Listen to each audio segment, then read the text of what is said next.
Today we're taking a look at Inclusive Practices Assessment Task 1, Project 1, Simulated Behaviour Plan. For this assessment task, you will be required to read the observations about a child called Jonty. It does say here that your assessor will provide this to you, but I will actually show you where you can locate that. Once you have located that file, then you'll be asked to interpret the observations and complete an interpretation of observations template, which your assessor will give to you. And once you've completed that, you'll be uploading and submitting it. So to start with this assessment, you want to go to all sessions. You want to go down to the bottom. You want to go to Inclusive Practices Student Resources. And you want to go about halfway down where it says Observations Jonty.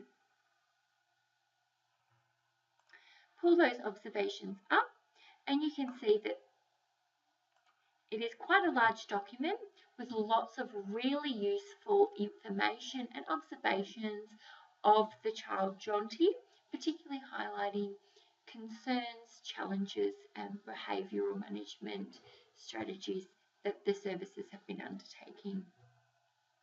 So you'll need to read through all of the scenarios here in a lot of detail. And a little bit of a hint, what I would be doing is getting a notepad and maybe just noting down the most important parts of the observation. Make sure you take the time to read that thoroughly. Once that has been completed, you can return back to your assessment.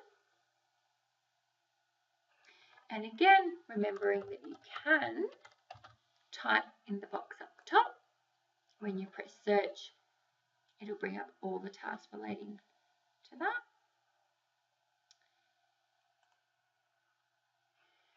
So now we're back at the assessment description. So now that you have the Jonty observations, what you will need to get off your assessor is the interpretation of observations, which I have here for you. And the template looks like this. After you've read the observations, you have to describe in this section here when and where the behaviours of concern occur for Jonty. Include if it's during the day, if there's certain educators, children, routines or activities that may impact that behaviour. Then in this section here, you're going to list the possible reasons for behaviour. So include references to whether you think the behaviour is mistaken, whether you think it's deliberate, whether it's age appropriate, could it be the temperament, the personality, is there stress involved, and cultural practices.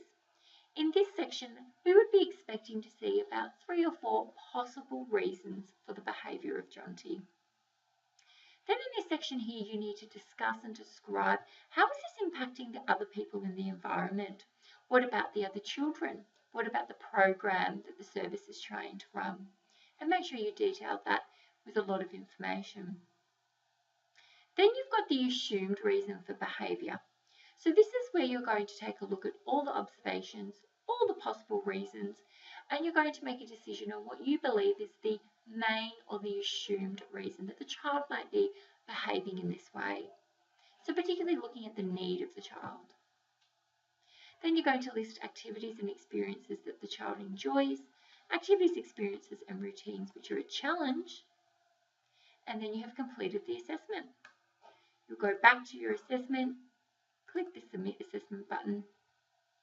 You would have saved that to your desktop and you'll upload it, submitting at the button down the bottom, and you'll be passing that on to your trainer for feedback. Well done.